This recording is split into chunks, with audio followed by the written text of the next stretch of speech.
32,000 square metre पर बनी दुनिया की छठी सबसे ऊंची बिल्डिंग मक्का क्लॉक रॉयल टावर है। ये बुर्ज खलीफा से सिर्फ 227 मीटर छोटा है, लेकिन बुर्ज खलीफा से छोटा होने के बावजूद भी मक्का क्लॉक टावर बनाने की कॉस्ट बुर्ज खलीफा से 10 गुना ज्यादा थी। यानी कि बुर्ज खलीफा की total cost 1.5 billion US dollar थी, जबकि मक्का क्लॉक टावर की total cost 15 billion US dollar थी, जो कि इंडियन 1 खरब रुपए से भी ज्यादा बनती है। इंसाइटफुल एज की वीडियो से हर दम बाखबर रहें। खाना काबा, जहां हर रोज हजारों लोग अपने रब को हाजिरी देने आते हैं, वहां दुनिया का सबसे बड़ा क्लॉक टावर मौजूद है। इसे द क्लॉक टावर्स या फिर अबराज अल बैत भी कहते हैं। 601 मीटर ऊंचा ये क्लॉक टावर दुनिया का सबसे बड़ा क्लॉक टावर है, जो इंग्लैंड में मौजूद बिग बेन से भी कई गुना बड़ा है।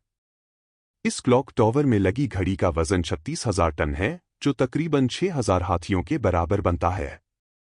नाजरीन, सन 2004 में मलिक अब्दुल्ला बिन अब्दुल अजीज, जो उस वक्त सऊदी अरब के किंग थे, उन्होंने इस क्लॉक टावर को बनाने का सपना देखा था।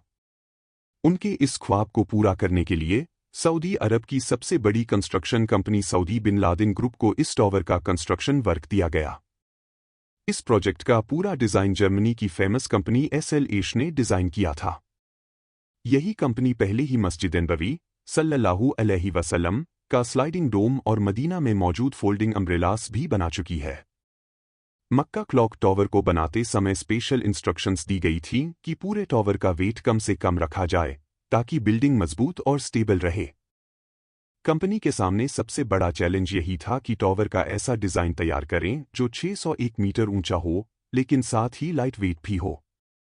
वैसे तो यह कंपनी लाइट वेट स्ट्रक्चर्स बनाने में एक्सपर्ट थी, लेकिन ऐसी चीज बनाना जो पहले कभी ना बनी हो, बहुत बड़ा चैलेंज था। मक्का क्लॉक टावर का भी यही हाल था, क्योंकि यह अब तक का सबसे बड़ा और ऊंचा क्लॉक टावर बनने वाला था। इस मकसद को पूरा करने के लिए इंतहा मजबूत कंक्रीट मिक्सचर से बिल्डिंग बनाने का काम शुरू हुआ। धीरे धीरे 400 मीटर ऊंची 120 फ्लोर्स की बिल्डिंग तैयार कर ली गई।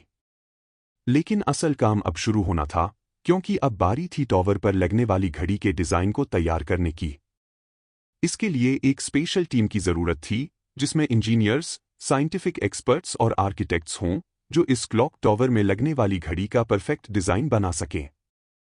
4 साल में इस टीम ने 100 से ज्यादा घड़ी के डिजाइन तैयार किए और हर एक चीज को बहुत बारीकी से चेक किया। डिजाइन सेलेक्ट करना मुश्किल इसलिए भी था क्योंकि वे घड़ी का डिजाइन सऊदी अरब की हिस्ट्री के हिसाब से बनाना चाहते थे। इस मकसद को पूरा करने के लिए इंजीनियर्स ने इस्लामिक इंडस्ट्रीज को बहुत डीपली स्टडी किया, जैसे कि मेटल वर्क, एस्ट्रोलैब्स और कुरान की आयतों की कैलीग्राफी। 4 साल तक दिन रात मेहनत के बाद आखिरकार एक ऐसा डिजाइन फाइनल किया गया, जो मॉडर्न भी था और इस्लामिक हिस्ट्री के हिसाब से बिल्कुल परफेक्ट था।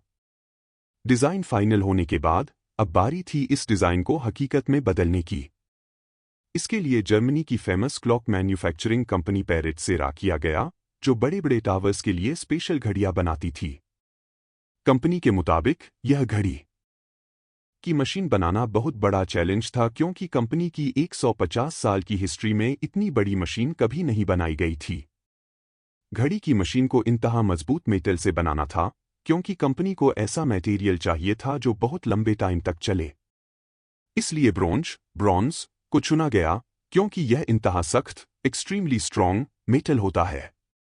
एक तरफ घड़ी की मशीन बनाने का काम चल रहा था और दूसरी तरफ टावर के ऊपर स्टील का फ्रेम डिजाइन किया जा रहा था। यह फ्रेम 400 मीटर ऊंचाई पर लगेगा और इसे 36,000 टन वजनी घड़ी का भार सहना था। लेकिन स्टील फ्रेम डिजाइन करना भी आसान नहीं था, क्योंकि इसे कुछ इस तरह से डिजाइन करना था कि घड़ी का पूरा वजन टावर में इक्वली डिस्ट्रीब्यूट हो। इस काम के लिए जर्मनी की एक्सपर्ट इंजीनियरिंग फर्म को चुना गया, जिनके पास बेस्ट सोल्यूशन था। कंपनी ने इस प्रॉब्लम को सॉल्व करने के लिए आईफेल टावर की डिजाइन को स्टडी किया, क्योंकि एफिल टावर का पूरा वजन ऊपर से नीचे की तरफ इक्वली डिस्ट्रीब्यूट होता है। वेट को कम करने के लिए इंजीनियर्स ने स्टील और कंक्रीट का ऐसा फ्रेम डिजाइन किया जो खुद बहुत भारी नहीं था, लेकिन हजारों टन वजन उठाने की कैपेसिटी रखता था। घड़ी के सारे स्टील कंपोनेंट्स तुर्की में डिजाइन किए गए और एक 40,000 यूनिक स्टील पार्ट्स को वेल्ड करके 14,000 पीसेज तैयार किए गए। हर महीने 1000 टन मटेरियल तैयार किया जाता था, जिसमें 200 लोग काम कर रहे थे। इन एलिमेंट्स को बनाते वक्त इस बात का खास ख्याल रखा गया कि इन्हें जमीन से कई मीटर ऊपर फिक्स करना है और मक्का तक ट्रांसपोर्ट करना है। इन दोनों बातों को ध्यान में रखते हुए इतने बड़े बड़े पीसेज तैयार किए गए। इतने बड़े बड़े पीसेस को मक्का ट्रांसपोर्ट करते वक्त ट्रैफिक पुलिस की भी मदद ली गई। 7th टॉवर में लगी क्रेन्स की मदद से इन पीसेस को ऊपर ले जाया गया, जिसके बाद सारे पार्ट्स को वेल्ड किया गया। लेकिन इतनी हाइट पर वेल्डिंग करना बहुत मुश्किल था, इसलिए 80 सर्टिफाइड वेल्डर्स को हायर किया गया। स्टील कंपोनेंट्स को जोड़ने के लिए वेल्डिंग के साथ साथ 45,000 बोल्ट्स का भी इस्तेमाल किया गया। घड़ी का लोड उठाने वाले स्टील स्ट्रक्चर का वजन ही 12,000 टन तक पहुंच गया था, जो कि एफिल टॉवर से भी 2,000 टन ज्यादा भारी था। हालत यह थी कि एक प्रॉब्लम सॉल्व करो तो दूसरी पहले से इंतजार में रहती थी।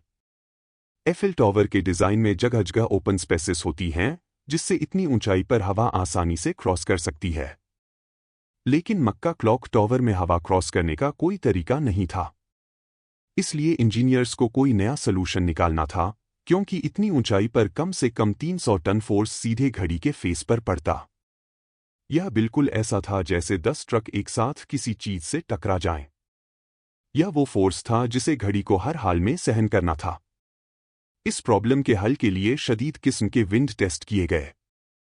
इंजीनियर्स यह जानना चाहते थे कि कहीं हवा के प्रेशर से पूरी बिल्डिंग ही कोलैप्स ना कर जाए। लेकिन यह मसला सिर्फ घड़ी का नहीं था, बल्कि घड़ी की सुइयों का भी था, क्योंकि ये सुइयां एक मीडियम साइज प्लेन जितनी बड़ी थीं। अगर एक भी सुई घड़ी के फेस से टकरा जाती तो पूरी मेहनत पर पानी फिर जाता। स्टील स्ट्रक्चर तैयार करने के बाद अब बारी थी घड़ी को बनाने की। असल में मक्का क्लॉक टॉवर में 4 घड़ियां लगाई जानी थीं, ताकि हर डायरेक्शन से टाइम देखा जा सके। पहले घड़ी की एक साइड बनाई गई और कुछ महीनों तक इस पर टेस्टिंग की गई। ऐसा इसलिए किया गया ताकि अगर घड़ी के डिजाइन में कोई प्रॉब्लम आए तो कम से कम नुकसान हो। कई महीनों की टेस्टिंग के बाद जब सब कुछ बिल्कुल सही से बन गया, तो अब बारी थी घड़ी की सुइयों, क्लॉक हैंड्स, को बनाने की। सुइयां बनाना भी कोई आसान काम नहीं था, क्योंकि अगर खराब मौसम में सुइयां घड़ी से टकरा जातीं, तो माली नुकसान, फाइनेंशियल लॉस के साथ साथ जानी नुकसान, ह्यूमन कैजुअल्टी भी हो सकता था। सबसे पहले यह डिसाइड किया गया कि घड़ी के डायल, क्लॉक डायल, पर एक सर्कुलर ट्रैक बनाया जाए और सुइयों के पीछे टायर्स लगाए जाएं, जो इस ट्रैक पर सुइयों को घुमाएंगे, बिल्कुल एक रोलर कोस्टर की तरह। लेकिन फिर इस आइडिया को रिजेक्ट कर दिया गया, क्योंकि मिट्टी, डस्ट की वजह से टायर्स जाम हो सकते थे और इतनी ऊंचाई पर टायर्स को मेंटेन करना बहुत रिस्की था। यही वजह थी कि इस पूरे प्लान को कैंसिल कर दिया गया। अब एक नया प्लान बनाया गया जिसमें मेंटेनेंस कम से कम हो और घड़ी की सुइयां हवा के वाइंड प्रेशर को आसानी से सहन कर सकें। काफी सोच विचार के बाद फाइनली यह डिसाइड किया गया कि घड़ी की सुइयों को कार्बन फाइबर से तैयार किया जाए। और वह भी कोई आम कार्बन फाइबर नहीं, बल्कि वही कार्बन फाइबर जो स्पेस फ्लाइट प्रोजेक्ट्स में यूज किया जाता है। यह मटेरियल बहुत हल्का होता है, लेकिन मजबूती के मामले में इसका कोई मुकाबला नहीं। फाइनली घड़ी की दोनों सुइयां तैयार की गईं। मिनट हैंड 22 मीटर लंबा और 7,500 किलो वजनी। सेकंड हैंड 17 मीटर लंबा और 6,000 किलो वजनी। यह दोनों सुइयां अलग अलग ड्राइव शाफ्ट से चलती हैं। इसे आप ऐसे समझ सकते हैं कि ये दोनों सुइयां अलग अलग मोटर्स से ऑपरेट होती हैं। और हां, मक्का क्लॉक टावर की सारी घड़ियों को सोलर पैनल्स से चलाया जाता है।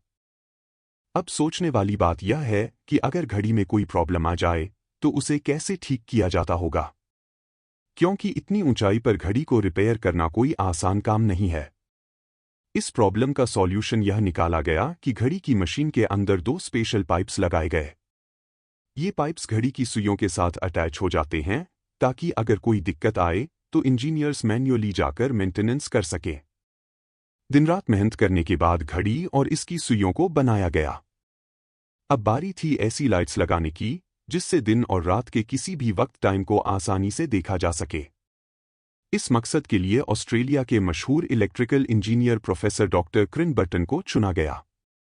वह अपने काम में बहुत माहिर थे। घड़ी में लगने वाली लाइट्स के कलर को सेलेक्ट करने के लिए ह्यूमन आई के बेसिक स्ट्रक्चर को ध्यान में रखा गया। कई महीनों की रिसर्च के बाद ग्रीन और वाइट कलर को सेलेक्ट किया गया, क्योंकि यह कलर्स सुबह और रात दोनों ही वक्त में आसानी से दिखते हैं। इसे प्रूव करने के लिए अलग अलग कलर्स पर कई महीनों तक टेस्टिंग की गई। थियोरेटिकली दिन में बेस्ट विजिबिलिटी ब्लैक और वाइट में होती है, जबकि रात के वक्त बेस्ट विजिबिलिटी ग्रीन और वाइट में होती है। अब बारी थी ऐसे लाइट बल्ब्स तैयार करने की जो घड़ी को रोशन कर सकें। फिर मक्का क्लॉक टॉवर की घड़ी में 2 मिलियन यानी 20 लाख बल्ब्स लगाए गए। इन बल्ब्स ने पूरी बिल्डिंग की खूबसूरती को और बढ़ा दिया। अब मक्का क्लॉक टॉवर अपने आखिरी स्टेज में था और अब बारी थी क्लॉक टॉवर के ऊपर चांद बनाने की। इंजीनियर्स के मुताबिक चांद को बनाना सबसे बड़ा चैलेंज था, क्योंकि यह 25 मीटर चौड़ा स्ट्रक्चर स्टील के बिना पूरी तरह से कार्बन फाइबर से तैयार किया जाना था।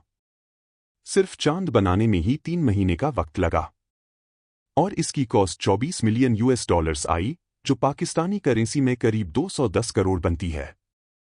चांद बनाने के बाद अब बारी थी घड़ी के ऊपर अल्लाहू अकबर लिखने की। इसके लिए एक ऐसे इंसान की जरूरत थी जो पेपर पर लिखे हुए टेक्स्ट को बिल्डिंग पर इतने बड़े साइज में फिट कर सके। आपको बता दूं कि घड़ी के ऊपर अल्लाहू अकबर में अलिफ 23 मीटर लंबा लिखा गया है, ताकि इसे दूर से भी आसानी से देखा जा सके। इन सब चीजों के बाद अब बारी थी क्लॉक टॉवर को सजाने की। इसके लिए कांच की मोज़ेक तकनीक का इस्तेमाल किया गया, जो करीब 1000 साल पुरानी तकनीक है। मक्का क्लॉक टॉवर को सजाने में 9 करोड़ 30 लाख मोज़ेक टाइल्स लगी। इनमें सोने की मोज़ेक भी शामिल थी। इन सोने की मोज़ेक को हाथों से तैयार किया जाना था। 1 साल की समय सीमा में 2 फुटबॉल मैदान जितनी सोने की मोज़ेक हाथों से तैयार करना नामुमकिन था। इसलिए इस प्रक्रिया को मशीनों पर करना जरूरी हो गया, ताकि दिए गए समय में सोने की मोज़ेक तैयार की जा सके। यह सोने की मोज़ेक तैयार करने का अब तक का सबसे बड़ा आदेश था। अब आपको बताता चलूं कि आखिर सोने की मोज़ेक होती क्या है। असल में यह एक सैंडविच की तरह होती है, जिसके ऊपर और नीचे कांच होता है और बीच में सोना होता है। मक्का क्लॉक टॉवर पर लगने वाली सोने की मोज़ेक 24 कैरेट सोने से बनी थी। यह शुद्ध सोना था, बिना किसी मिलावट के। मक्का क्लॉक टॉवर को आसमानी बिजली से बचाने के लिए चांद के ऊपर 800 स्थिर लाइटनिंग कंडक्टर्स लगाए गए।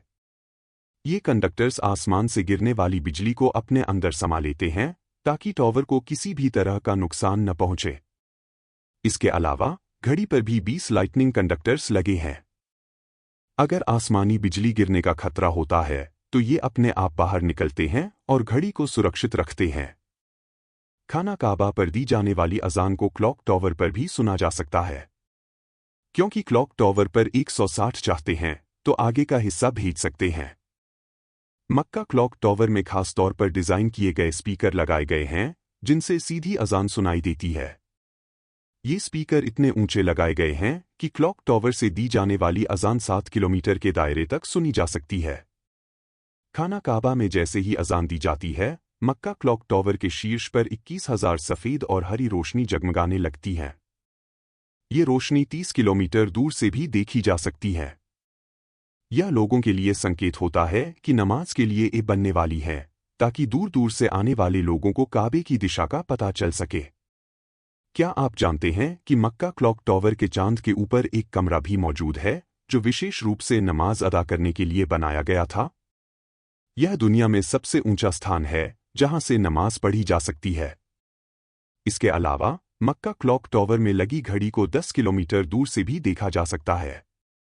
मक्का क्लॉक टॉवर के निर्माण में इस्तेमाल किए गए सभी हिस्से अलग अलग देशों में बनाए गए थे, जिन्हें बाद में मक्का लाकर जोड़ा गया। इस टॉवर की निर्माण सामग्री विशेष रूप से ऐसी बनाई गई है जो आंख पकड़ने में सक्षम नहीं होती, जिससे यह टॉवर और भी अनोखा बन जाता है।